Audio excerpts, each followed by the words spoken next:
महात्मा गांधी की तरह से अनशन करके और अहिंसात्मक आंदोलन करके भी हम इस लड़ाई को जीत सकते हैं। कि जब हम एक लड़की घर से निकलती है तो उसको घर से ही समस्याएं शुरू हो जाती हैं और उसी टाइम से उसको बगावत करनी पड़ती है। तो देख सारे बाण भाइया ने राम राम। तुम देखना शुरू कर चुके हो एनडी न्यूज।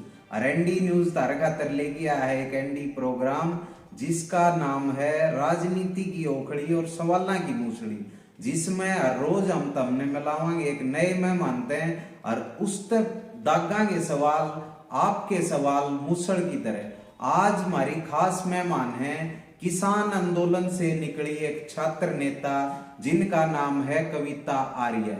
कविता आर्य लगातार छात्रों के लिए संघर्ष करती रही हैं और किसान आंदोलन में अपनी सक्रिय भूमिका निभाई है और किसान आंदोलन की समाप्ति के बाद लगातार सरकार के पीछे पड़ी रहे हैं लठ लेगी।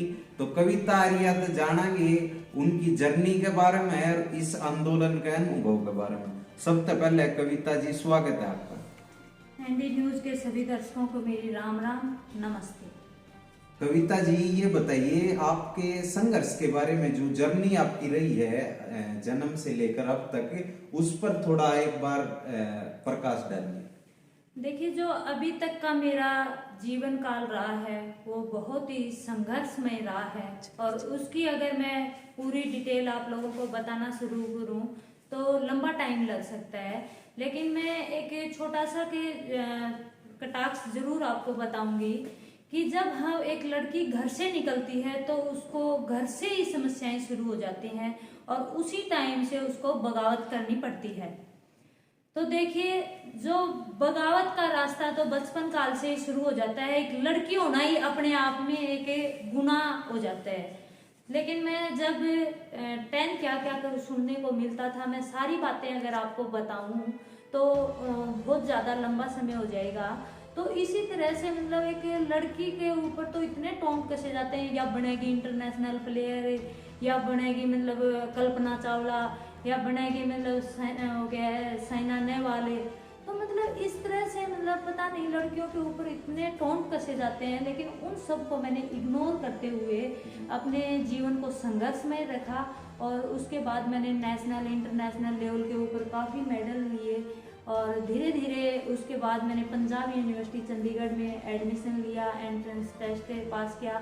लेकिन कुछ लोग मेरे पीछे मोटिवेशनल लोग थे, जो मेरे टीचर्स थे, उनका बड़ा हाथ रहा। उनकी सपोर्ट से मैं धीरे धीरे मतलब चंडीगढ़ पहुंची और चंडीगढ़ में तो फिर वो माहौल और इन्वायरमेंट मिल जाता है। उसके बाद मेरी रूममेट थी कनू पिरिया जी, उन्होंने प्रेसिडेंट का चुनाव भी लड़ा और हम भी साथ में, मैंने भी सेक्रेटरी का चुनाव लड़ा। तो इस तरह से हम काफ़ी प्रोटेस्ट करते थे यूनिवर्सिटी में। तो वहाँ से मुझे एक गाइडलाइन मिली और धीरे धीरे फिर उसके बाद जैसे ही किसान आंदोलन आया तो हम किसान आंदोलन में कूद गए। जी, किसान आंदोलन के बारे में बताइए कि किस प्रकार से क्या ये आपने अपनी जो प्रोटेस्ट की सच्चाई बताई। किसान आंदोलन जिस प्रकार से शुरू हुआ और 1.5 साल तक लगातार चला, तो उसके बारे में बताइए, क्या जर्नी रही, क्या क्या फेस करना पड़ा आपको। जी, देखिए, किसान आंदोलन में जब हमारे जो 3 अध्यादेश लेकर के आई बीजेपी सरकार, तो उस समय हमने अध्यादेशों को पढ़ा और हमें लगा, बाद में उनको कानून बना दिया गया और हमने उनको पढ़ करके डिटेल से एक एक बात, उनके एक एक पॉइंट को पढ़ा, तो हमें लगा वास्तव में ये किसानों के लिए घातक है और खतरनाक हैं। क्योंकि जब अगर हमें किसानों की आमदनी को बढ़ाया जाए या किसानों को बढ़ावा दिया जाए तो उसके लिए नीतियां बनाई जाती हैं, न कि कानून बनाए जाते हैं। और इन्होंने वो कानून बनाने का काम किया। तो उन कानूनों को पढ़ करके हमने धीरे धीरे पीपली से लाठीचार्ज हुई, पीपली में भी हमने शामिल हुए। उसके बाद हमें ट्रैक्टर लेकर के जब 26 नवंबर को जब वहाँ से पंजाब के किसान चले तो हमारे हरियाणा के किसानों से भी आह्वान किया गया और हम ट्रैक्टर लेकर के बैरिकेड तोड़ने के लिए पहुँच गए। और जब हमने बहादुरगढ़ में प्रवेश करने लगे तब हमने बैरिकेड से ट्रैक्टरों को जो आगे बढ़ाते हुए हमें पहुँचे और वहाँ पर हमने जब संयुक्त किसान मोर्चा का आह्वान हुआ हमारे किसान संगठनों का आह्वान हुआ कि आप लोग बॉर्डरों के ऊपर ही अपना धरना जमा लीजिए। तो हम वहाँ 1.5 साल तक हमें संघर्ष किया और हमें भी नहीं पता था कि ये मोदी इतना जल्दी मान जाएगा, क्योंकि हमारे को भी ये था अभी तो 2024 तक बैठे रहना पड़ेगा। लेकिन वास्तव में और लोगों के अंदर भी देखिए कुछ लोग डरे हुए भी थे कि जो एक बार कानून बन जाते हैं वो तो वापिस ही नहीं होते किसी भी हालात में, क्योंकि लोगों को ये होता है कि कानून एक बार बन जाते हैं, वो सरकार तो इतनी ताकतवर होती है, मतलब सरकार तो कि उनका एक दिमाग में ये बढ़ा हुआ था कि सरकार तो इतनी ताकतवर हो है कि जो उनके पास तो तोप भी होते हैं, हथियार भी होते हैं, फोर्स भी होती है इतनी ज़्यादा, लेकिन उनको एक डर होता था कि हम अगर आंदोलन में चले जाएंगे तो हमारे ऊपर मुकदमे जड़ देंगे, हमारे ऊपर लाठीचार्ज हो जाएगी, गोली चल जाएगी, हमारे मर जाएंगे हमें। तो इस वजह से कुछ लोग डर की वजह से भी आंदोलन में नहीं कूद पाए।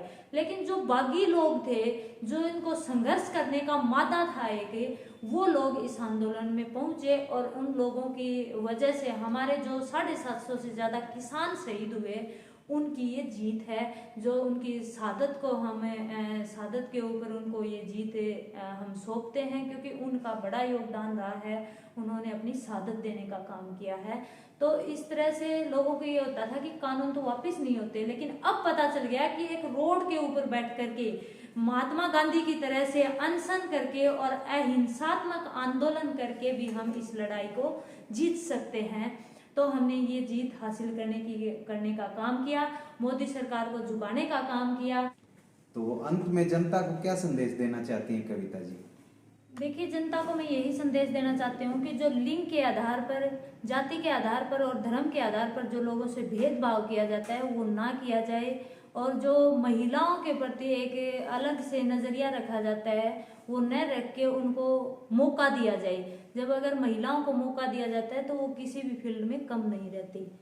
तो जैसे अब लिंग के आधार पर चाहे महिला हो, चाहे पुरुष हो, चाहे किन्नर हो, उनको एक सम्मान दर्जा दिया जाए।